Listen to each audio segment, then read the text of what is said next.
আসামে যাচ্ছি সাকিব ভাইয়ার অনুষ্ঠানে। পরপর দুদিন অনুষ্ঠান, তোমরা সবাই জানো। ইতিমধ্যে আমরা জাস্ট নাও ফারাক্কা বাঁধ ক্রস করলাম। ব্লগ আসবে, তোমরা অবশ্যই চোখ রেখো। আমরা কিভাবে আসাম পৌঁছচ্ছি সবটা তোমাদের দেখাবো। এখন আমরা এই ভিডিওতে যে বিষয়টা নিয়ে আলোচনা করতে এসেছি বন্ধুরা, সাকিব ভাইয়ার এক্স্যাক্টলি বয়স কত তোমরা যারা যারা জানো তোমরা কমেন্ট করে জানিও। আমি অবশ্যই তোমাদের থেকে জানতে চাই যে সাকিব ভাইয়ার এক্স্যাক্টলি এজ কত। কেন আমি এই কথাটা বললাম তার কারণটা হচ্ছে, আমি এক্ষুনি একটা রিল ভিডিও দেখলাম। সরি ফর দ্য নয়েজ বন্ধুরা। হ্যাঁ, আমি এক্ষুনি একটা রিল ভিডিও দেখলাম, যে ভিডিওটা জাস্ট 14 মিনিট আগে আমার চোখে পড়লো। আমি শুনছি আপলোড নাকি গতকাল রাত্রিবেলার দিকেই হয়েছে। এখন বিষয়টা হচ্ছে, এই যে লুকে আমরা সাকিব ভাইয়াকে দেখতে পাচ্ছি, তোমরা একটা জিনিস বলো তো, কে বলবে এই মানুষটি, তিনি তার এখন বর্তমান বয়স যতই হোক না কেন, সে যে সংখ্যাটাই হোক না কেন, অন্তত 26-27 বছর তো নয়, তার থেকে তো অনেক বেশি। একটি বাচ্চা ছেলে দেখতে লাগছে ওনাকে, আর জাস্ট একটা ওয়াও লুকে ধরা দিয়েছেন উনি।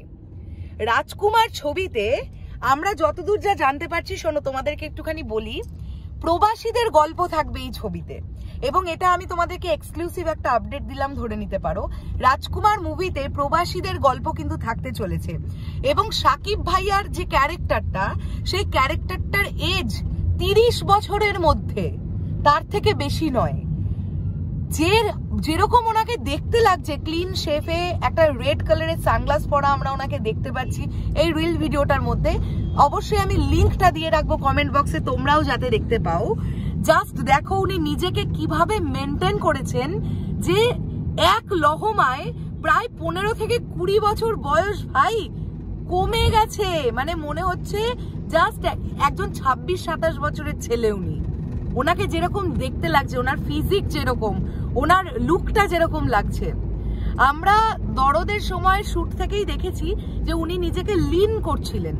দরদ ছবিতে আমরা ওনাকে একদম লিন অবস্থায় দেখতে পাবো, এবং আমার এটা ধারণা রাজকুমার ছবিতেও আমরা প্রায় এক ধরনের ফিজিকই দেখতে চলেছি।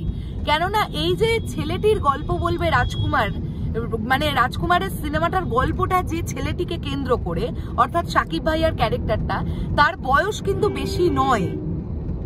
এবং কোটনি কফি তিনি নিজেই বলেছেন তার চরিত্রটা নেগেটিভ শেডের চরিত্র, এবং তিনি সাকিব ভাইয়াকে বাংলাদেশে বিয়ে করে নিয়ে, মানে বাংলাদেশ থেকে তাকে বিয়ে করে আবার আমেরিকায় নিয়ে যাওয়ার চেষ্টা করবে, এরকম একটা বিষয়পত্র কিন্তু আছে।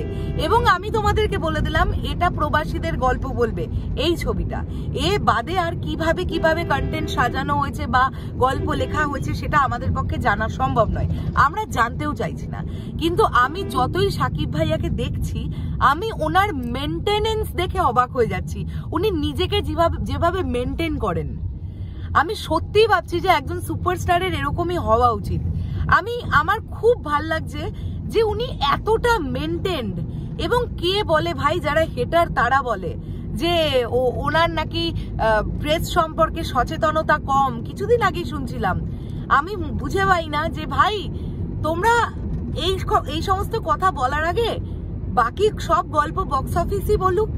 মানে সাকিব ভাইয়ার একটা ছবি এলে সেটা বাংলাদেশে কেমন চলে, কেমন ব্যবসা করতে পারে, সেটা দিয়েই কথা হোক। তিনি সুপারস্টার, কেমন সুপারস্টার, এর বেশি আমাদের আর বলার দরকার কিছু নেই। তো ফ্যান্টাস্টিক দেখতে লাগছে ওনাকে, প্রচন্ড সুন্দর দেখতে লাগছে, এবং হেয়ার কাটিংটা তোমরা দেখবে একটু অন্যরকম লাগছে। তো সব মিলিয়ে একদম একটি বাচ্চা ছেলে লাগছে ওনাকে। ক্যারেক্টারটার সঙ্গে ভীষণ ভালো মানাচ্ছে, এবং আমার মনে হয় কোটনি কফির সঙ্গে ওনাকে দেখতে ভীষণ ভালো লাগবে। দেখা যাক কিরকম লাগে। তোমাদের কেমন লাগলো সাকিব ভাইয়ার এই নতুন লুকটা, যেটা রিলের মাধ্যমে আমাদের সামনে এলো? অবশ্যই কমেন্ট করে জানাও। এখন আপাতত চলে গেলাম, যাচ্ছি আসাম, পৌঁছবো আজকে মোটামুটি রাত্রিবেলার দিকে। আগামীকাল অবশ্যই যাব ভেন্যুতে, যেখানে অনুষ্ঠান হবে, প্রথম দিনের অনুষ্ঠান। কিরকম কি সাজসজ্জা চলছে, বা কিরকম কি ডেকোরেশন, বা তাদের কিরকম তোড়জোড়, সবটা ভিডিও করে দেখাবো। কোনো চিন্তা নেই, তোমরা শুধু পেজটাকে ফলো করে রাখো আর ভিডিওগুলো দেখতে থাকো, তোমরা সব জানতে পারবে। আসামের ব্লগ আজকে রাত্রিবেলার মধ্যে চলে আসবে। আমরা যেভাবে যাচ্ছি সেটা তোমাদের সঙ্গে একটা ব্লগিং এর মাধ্যমে শেয়ার করব। ওকে, টাটা।